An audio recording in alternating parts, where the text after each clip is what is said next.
नमस्कार, आवाज समाचार देख रहे हैं आप और आपके साथ मैं हूं स्मिता रिशाल। वक्त हो गया 7 बजे की तमाम अहम और बड़ी खबरों का, जिस पर करेंगे नजर। लेकिन उससे पहले नजर इस वक्त की हेडलाइंस पर।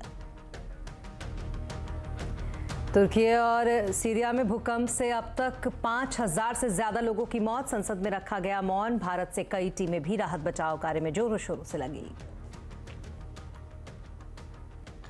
इनका हिंदुस्तान के प्रधानमंत्री के साथ क्या रिश्ता है और कैसा रिश्ता है? अदानी की बढ़ती संपत्ति पर संसद में राहुल ने उठाए सवाल। पूछा प्रधानमंत्री मोदी से क्या है अदानी का कनेक्शन। सरकार का जवाब, ना लगाए आरोप, दे सबूत। भारी उतार चढ़ाव के बाद गिरावट के साथ बाजार। एफएमसीजी ऑटो शेयरों में बिकवाली। एनर्जी मेटल आईटी शेयरों पर दबाव। सेंसेक्स 221 और निफ्टी 43 अंक गिरा। महाराष्ट्र में रैपिडो को राहत देने से सुप्रीम कोर्ट का इनकार। बॉम्बे हाई कोर्ट का फैसला रखा बरकरार। महाराष्ट्र सरकार लाए 31 मार्च तक एग्रीगेटर्स के लिए पॉलिसी। इस साल भी पड़ सकती है गेहूं पर गर्मी की मार। फरवरी में ही पारा 29 डिग्री के पार। आगे भी पारा बढ़ने के आसार। पिछले साल घटा था 5% तक प्रोडक्शन। खबरों की शुरुआत तुर्की और सीरिया में भूकंप की तबाही से, जिसमें अब तक 5000 से ज्यादा लोगों की मौत हो चुकी है। आपदा प्रबंधन एजेंसियों का यह कहना है कि तुर्की में ही करीब 3400 लोगों की मौत हो गई है। सीरिया में 1600 लोगों की मौत की खबर है। वहीं तुर्की प्रशासन का कहना है कि अभी तक 5606 इमारतें वहां गिर चुकी हैं। वर्ल्ड हेल्थ ऑर्गेनाइजेशन यानी कि WHO का कहना है कि 2 करोड़ 30 लाख लोग इस भूकंप से प्रभावित हुए हैं। इस जलजले में बड़ी तादाद में इमारतें मटियामेट हो गई हैं। 45 देशों से राहत और बचाव का काम यहां तेजी से फिलहाल चल रहा है। इसके अलावा आपको बता दें कि तुर्की को लेकर भूकंप के प्रभावित इलाकों में मदद के लिए भारत से एनडीआरएफ की टीम तुर्की पहुंची है, जिसमें राहत बचाव दल के साथ डॉग स्क्वाड, दवाइयां और राहत सामग्री भी वहां पहुंची है। भारत ने तुर्की को भेजी है 99 सदस्यों की मेडिकल टीम। पहली खेप में 79 सदस्य की टीम जो है वो भेजी गई है। जरूरी दवाएं, उपकरण भी उनके साथ यहां पर भेजे गए हैं। लगातार वहां पर रेस्क्यू ऑपरेशन जारी है, जिसमें भारत भी पूरी मदद तुर्की की कर रहा है। इधर आज संसद में तुर्की के भूकंप पर मौन रखा गया। संसद के दोनों ही सदनों में तुर्की और सीरिया में भूकंप में लोगों की मौत पर दुख जताया गया और उनके लिए मौन रखा गया। बीजेपी पार्लियामेंट्री बोर्ड की बैठक में भूकंप से हुई तबाही पर चर्चा हुई। पीएम मोदी भूकंप से हुई तबाही की बात करते हुए काफी भावुक दिखे।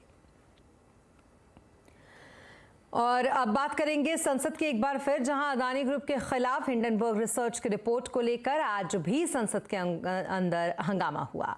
कांग्रेस के पूर्व अध्यक्ष राहुल गांधी ने लोकसभा में अदानी ग्रुप के मुद्दे को लेकर केंद्र सरकार पर निशाना साधा। इस दौरान सत्ता पक्ष की तरफ से कई बार आपत्ति जताई गई और कहा गया कि वो तथ्यहीन आरोप ना लगाए, बल्कि इसका सबूत दे। राहुल गांधी ने अपने संबोधन में अदानी की बढ़ती वेल्थ पर सवाल उठाया। साथ ही हिंडनबर्ग रिसर्च की रिपोर्ट को लेकर भी उन्होंने कई सवाल सदन में पूछे। उसके बारे में आपको एक लिस्ट आती है दुनिया के सबसे अमीर लोगों की। इस पे ये 609 नंबर पे थे 14 में। 609 पीछे बिल्कुल। पता नहीं जादू हुआ, दूसरे नंबर पे पहुंच गए। मोदी है तो मुमकिन है। तो लोगों ने ये भी पूछा कि राहुल जी, ये जो अदानी जी जो हैं, इनकी सफलता कैसे हुई? ये इतने बिजनेसेस में कैसे घुस गए? इतनी सफलता कैसे प्राप्त हुई? और सबसे जरूरी सवाल, इनका हिंदुस्तान के प्रधानमंत्री के साथ क्या रिश्ता है और कैसा रिश्ता है? जानना चाहता है। कुछ दिन पहले ये हिंडनबर्ग रिपोर्ट आई। उसमें लिखा था कि अदानी जी की हिंदुस्तान के बाहर शेल कंपनीज हैं। ये जो शेल कंपनीज हैं, सबसे पहला सवाल है, ये हैं किसकी? ये किसकी है मॉरिशस में जो शेल कंपनीज हैं? और ये जो हजारों करोड़ रुपया ये शेल कंपनीज हिंदुस्तान में भेज रही हैं, ये किसका पैसा है? और क्या ये काम अदानी जी फ्री में कर रहे हैं। हालांकि राहुल के इन आरोपों पर बीजेपी ने पलटवार किया है। बीजेपी ने गांधी परिवार पर ही भ्रष्टाचार के कई आरोप लगाए। जितने उन्हें आरोप लगाए सब गलत हैं, चाहे वो श्रीलंका के बारे में हो चाहे भारत के बारे में हो। सब कुछ नियमों और प्रक्रिया के अनुसार किया गया और कई प्रदेशों में भी हुआ। आप बेल पर हैं, आपकी माताजी बेल पर हैं, आपके बहनोई बेल पर हैं और आपकी बहन को एक जेल गए बैंकर ने करोड़ों में एक तस्वीर बेची थी। सच्चाई है कि नहीं? राहुल गांधी जी इसका जवाब दीजिए। तो और सीधे इस वक्त आपको लेकर चलते हैं। सीआईआई में इस वक्त वित्त मंत्री संबोधित कर रही हैं, सुनते हैं क्या कुछ कह रही हैं। Good evening, ma'am. As a representative of the infrastructure sector, very warm congratulations, and you know why. Consistently large outlays with a clear strategy, the right buttons pressed, all of that excellent for the last many years. So I actually want to go forward with two ideas and suggestions for your consideration. One has to do with the increasing ground feel that I can sense coming from vast amounts of the country for now equal emphasis on social infrastructure. You know, core infrastructure has got attention for almost a quarter of a century, from 1997 onwards. And very innovative formats, innovative financing, innovative institutions, a lot has been done in this country. I think the mood of the public is now expecting a similar kind of intellectual effort in social infrastructure, largely health and education. And you have spoken about it before the budget, and I have taken serious note of that. You have recently set up a fairly innovative think tank within the Finance Ministry called the IFS, the Infrastructure Finance Secretariat. Could I request that they be mandated to look at very creative, very innovative PPP formats where 1 rupee of expenditure by the government could be leveraged to 5 or 6 rupees by private and institutional capital. We from CII would be happy to lend our advice or even participate in creating such formats that will enable you to explore investments beyond the government in health and education. That's suggestion number one, and we could interact with the IFS on that. Suggestion number two is on cement, ma'am. I think we have reached a certain stage in the economic cycle of the country where your people could actually research the revenue buoyancy of GST collections, and I'm talking about 28% GST on cement, which seems a little unnatural. It is a very, very strong Aam Aadmi commodity, and large portions of people who buy cement are unable to access input credit because they are not large corporates or institutions that can avail input credit. It would also reduce the cost of government projects and the cost of building infrastructure generally. So both on account of revenue buoyancy and income elasticity, that a reduction in GST might lead to larger volumes of purchases, there is a strong case building up for a reduction of GST consideration for cement, and you may wish to consider taking this up at the GST Council. So these are the only two suggestions I thought we could build on and discuss in the months ahead: social infra and cement 28% GST. There's been quite a few budgetary announcements on social infra, even as it is, may not be sufficient for a country like India and its size, and also the varying developmental indicators that you have in different parts of the country. It may not be sufficient, but we have spent some time planning public social infrastructure and also enabling private social infrastructure through viability gap funding.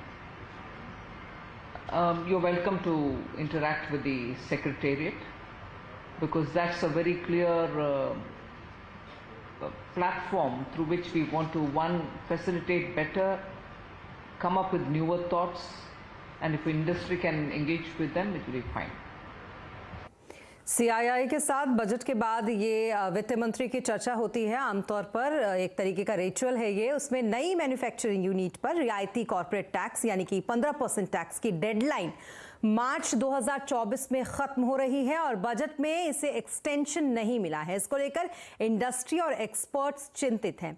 आज confederation of Indian industries के साथ चर्चा में वित्त मंत्री निर्मला सीतारमण ने फिर कहा कि नई मैन्युफैक्चरिंग यूनिट पर काम टैक्स यानी कि 15% टैक्स 2024 के बाद जारी रहेगा या नहीं, ये बताना भी मुश्किल है। एफएम ने यह भी कहा कि कहीं ना कहीं इसको लेकर एक लकीर खींचनी पड़ेगी। सुनिए क्या कुछ कहा उन्होंने। After all, every decision of a government starts somewhere. And, well, if I extended it for 2 years prior to where I've given, the one prior to that is going to feel left out. So I have to draw a line somewhere. तो वहीं budget के ऐलानों और Adani group के मामले पर वित्त मंत्री निर्मला सीतारमण के साथ नेटवर्क 18 के group editor in chief Rahul Joshi की बेबाक बातचीत देखिए आज शाम 7:57 पर।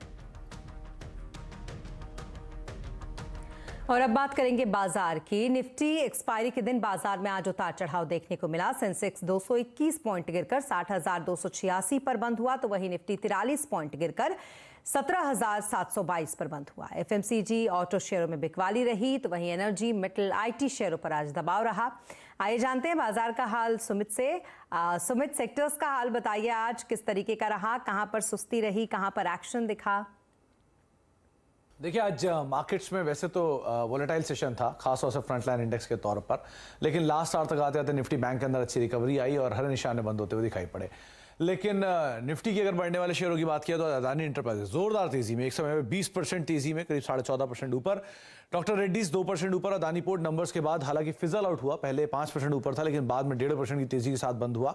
कोटक महिंद्रा बैंक करीब 1.5% की तेजी के साथ ये भी बंद होता हुआ दिखाई पड़ा। निफ्टी गिरने वाले शेयरों की अगर बात की जाए तो टाटा स्टील नंबर्स के बाद 5% नीचे, हिंडाल्को नंबर्स के बाद 4% नीचे, आईटीसी प्रॉफिट टेकिंग के चलते 2.5% नीचे और सन फार्मा करीब 1.5% के आसपास की बिकवाली यहां पर आते हुए दिखाई पड़ी। इसके अलावा कुछ और शेयरों की अगर बात करें तो मिड कैप के बढ़ने वाले शेयरों में वरुण बेवरेजेस बेहतरीन कॉन कॉल के बाद करीब 7% ऊपर। अदानी विल्मर अपर सर्किट पे, ऑयल इंडिया करीब 4.5% ऊपर और नवीन फ्लोरीन रफली 4% के आसपास की तेजी यहां पर आते हुए दिखाई पड़ी है। मिड कैप के गिरने वाले शेयरों में मदरसन वायरिंग 3% नीचे नंबर्स के बाद, टीटीएमएल 4% नीचे, वोडाफोन आइडिया कल की बड़ी तेजी के बाद 4% नीचे और ट्यूब इन्वेस्टमेंट लगातार प्रेशर में करीब 3-3.5% के आसपास की बिकवाली यहां पर भी बनते हुए दिखाई पड़ी। तो ओवरऑल मार्केट के अंदर आज अदानी समूह के शेयरों में तेजी थी, बैंक्स में थोड़ी हद तक रिकवरी थी, लेकिन एक बड़ा इवेंट अवेटेड है तो मार्केट भी स्केप्टिकल होकर कामकाज कर रहा है। जी, बहुत शुक्रिया तमाम मार्केट अपडेट के लिए सुमित आपका। और अब बात करेंगे सुंदरम म्यूचुअल के एमडी और सीईओ सुनील सुब्रमण्यम की, जिनका कहना है कि पहली छमाही में बाजार में उतार चढ़ाव संभव है। उनके अनुसार दूसरी छमाही में बाजार बाउंस बैक कर सकता है। ये शायद साल ऑफ 2 हाफ्स होगा। फर्स्ट हाफ के लिए प्रॉब्ली ऐसी वॉलेटिलिटी जारी रहेगी, सेकेंड हाफ में मैं स्ट्रॉन्ग बाउंस बैक देखता हूँ। सेकेंड, मैं समझता हूँ कि ये तेल का दाम भी आर्टिफिशियली इस लेवल पे रखा गया है बिकॉज ये विंटर का टाइम है और वो प्राइस कैप का गलत तरीके से आउटकम आ गया। बट एक्चुअली देखिए कि फ्लोस जो है, ऑयल के फ्लोस रशिया ने कैप कर दिया to those who accept the cap, तो ऑटोमेटिकली सऊदी से जो डिमांड आ गया तो तेल का दाम गिर नहीं रहा है। इंडियन इक्विटी के फ्लोस जो एफआईएस करते हैं ज्यादातर तेल के दाम के आउटलुक के ऊपर करते हैं। तो ये विंटर और ये जो प्राइस एक्शन जो बाइडेन जी ने किया उसके कारण तेल अभी गिर नहीं रहा था, तो इसीलिए मैं कहूंगा कि उतना फै का पैसा नहीं आ रहा है। और ये क्लैरिटी आएगी शायद मार्च अप्रैल से, जबकि आपको समर आ जाएगा तो ऑटोमेटिकली तेल का डिमांड कम होगा। और यूएस की जो आपने कहा ना कि अगर रिसेशन, अभी लेटेस्ट डेटा बता रही है कि रिसेशन उतना डीप नहीं होगा, पर जो भी है एक स्लोडाउन के वक्त में आपको तेल का दाम गिरते हुए दिख रहा है मेरे को, और वो एक ट्रिगर होगा एफआईएस की वापसी। और अब बात करेंगे रैपिडो की, जो कि फिलहाल अभी संकट से बाहर निकलता हुआ नहीं दिख रहा, क्योंकि बाइक एग्रीगेटर्स रैपिडो को सुप्रीम कोर्ट से राहत नहीं मिली है। सुप्रीम कोर्ट ने सेवाएं बंद करने के हाईकोर्ट के आदेश को बरकरार रखा है। सुप्रीम कोर्ट ने महाराष्ट्र सरकार से बाइक एग्रीगेटर पॉलिसी पर 31 मार्च तक फैसला लेने के निर्देश दिए हैं। डिटेल लेते हैं इस खबर पर असीम मनचंदा से। असीम, बताइए, सुप्रीम कोर्ट से तो रैपिडो को झटका लगा है, क्या कुछ डिटेल है इस पर आपके पास? देखिए, महाराष्ट्र सरकार ने जो बाइक एग्रीगेटर रैपिडो है उसके ऊपर सुरक्षा कारणों से रोक लगा दी थी। महाराष्ट्र सरकार का कहना था कि जो निजी व्हीकल है उसका इस्तेमाल टैक्सी सेवाएं देने के लिए नहीं किया जा सकता। इस आदेश को रैपिडो ने बॉम्बे हाईकोर्ट में चुनौती दी थी। बॉम्बे हाईकोर्ट ने इस पर राहत देने से इनकार कर दिया था। मामला उसके बाद सुप्रीम कोर्ट पहुंचा। सुप्रीम कोर्ट में इस मामले की सुनवाई हुई तो सुप्रीम कोर्ट ने कहा कि जो मोटर व्हीकल एक्ट है उसके मुताबिक जो बाइक एग्रीगेटर है उनके पास लाइसेंस होना अनिवार्य है। जो महाराष्ट्र सरकार है उसका कहना था कि एग्रीगेटर्स के लिए एक नई पॉलिसी बनाने के ऊपर काम जारी है। तो सुप्रीम कोर्ट ने महाराष्ट्र सरकार को निर्देश दिए कि 31 मार्च तक बाइक एग्रीगेटर के लिए पॉलिसी बनाने पर फैसला ले। साथ ही जो रैपिडो है उसको भी निर्देश दिए कि वो दोबारा से बॉम्बे हाईकोर्ट के पास जा सकता है। तो जब तक ये नई पॉलिसी बनकर नहीं आती है तब तक महाराष्ट्र में रहने वाले लोगों को बाइक एग्रीगेटर रैपिडो की सेवाएं नहीं मिलेंगी। जी, बहुत शुक्रिया असीम आपका तमाम जानकारी के लिए। और यहाँ रुकेंगे एक छोटे से ब्रेक के लिए, लेकिन जल्द होंगे हाजिर। आप बने रहे हमारे साथ। और ब्रेक के बाद एक बार फिर आपका स्वागत है। अब बात उत्तर भारत की, जहां पर एक बार फिर से तापमान चढ़ने लगा है। पिछले साल मार्च में अधिक गर्मी से गेहूं के उत्पादन पर इसका असर पड़ा था। इस साल कैसा रहेगा मौसम, इस पर मौसम विभाग के साइंटिस्ट डॉक्टर नरेश कुमार से बातचीत की हमारे संवाददाता असीम मनचंदा ने। उत्तर भारत में गर्मी काफ़ी तेज़ी से बढ़ने लगी है। हमारे साथ सख्त मौसम विभाग के सीनियर साइंटिस्ट डॉक्टर नरेश हैं। सर, उत्तर भारत में गर्मी काफ़ी तेज़ी से बढ़ रही है, 26 डिग्री तक टेम्परेचर पहुंच गया है। कितना अनुमान है आपको, क्या लगता है यही रहेगी? देखिए, जैसे अभी दिल्ली का भी 29 तक कल पहुंच गया था और मिनिमम अराउंड 12.8 13 के पास था। अगर आप इस सैटेलाइट पिक्चर की तरफ ध्यान दें तो अभी एक वेस्टर्न डिस्टर्बेंस आ रहा है जो क्लाउड्स मूव कर रहा है, जो कल रात को जहाँ पे इन्फ्लुएंस करेगा। उसके बाद जो तो हिमालयस पे वेदर देगा, लेकिन इसका टेम्परेचर्स पे प्लेन्स के टेम्परेचर्स में काफ़ी इन्फ्लुएंस रहता है।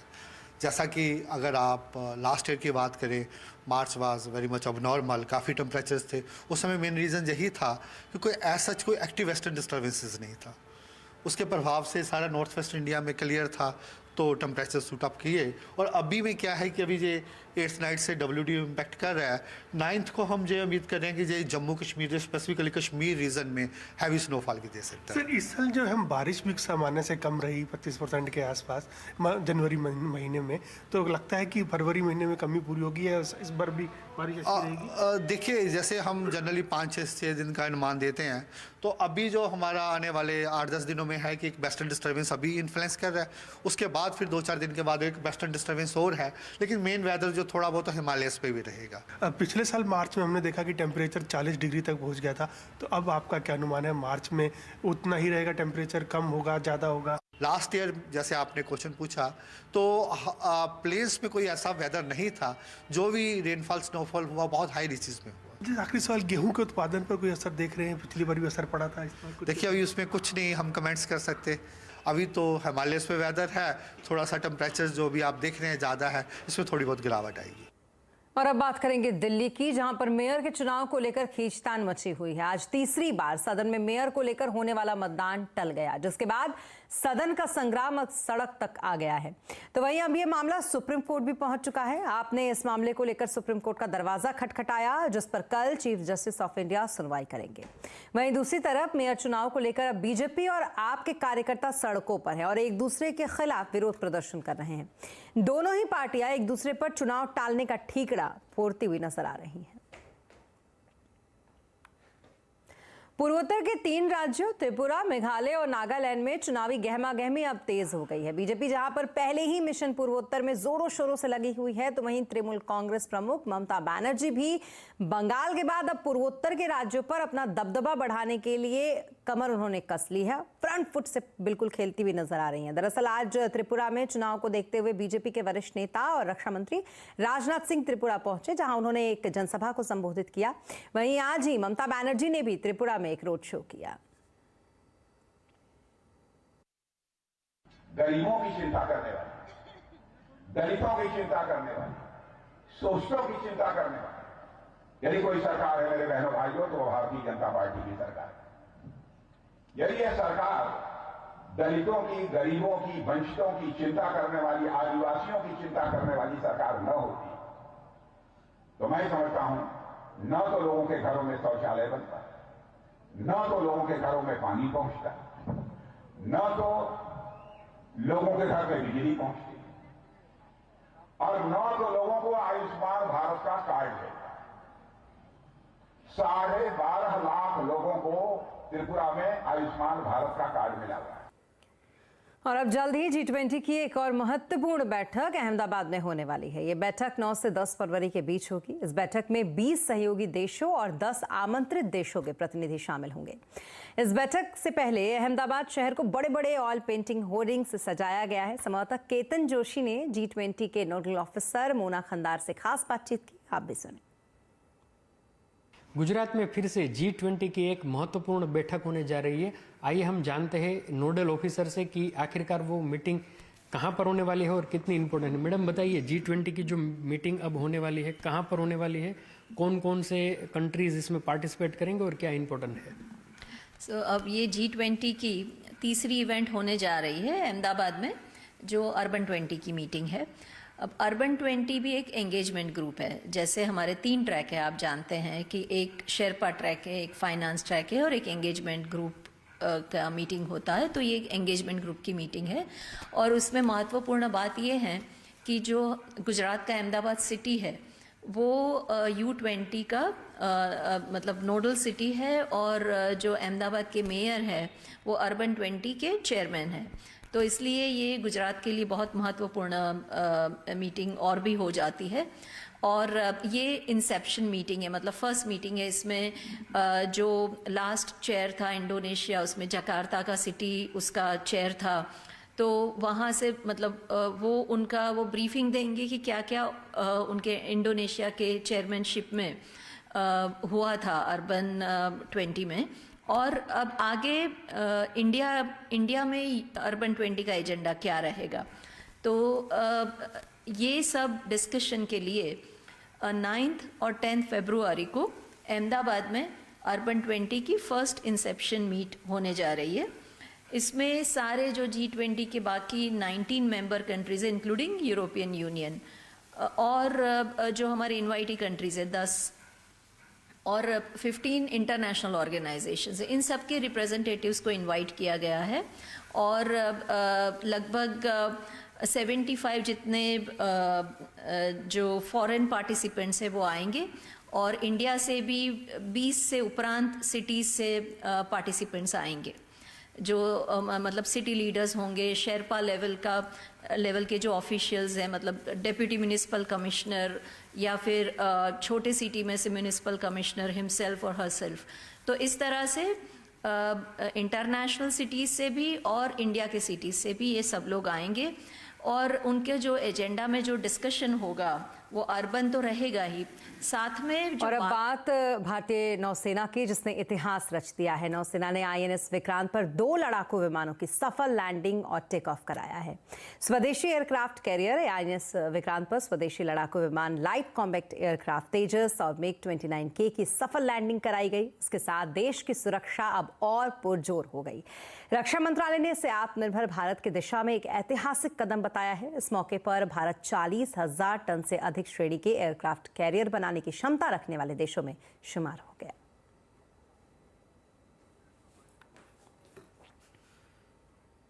और इसी के साथ इस बुलेटिन में फिलहाल इतना ही, लेकिन खबरों पर लगातार अपडेट के लिए आप बने रहे CNBC आवाज के साथ। नमस्कार।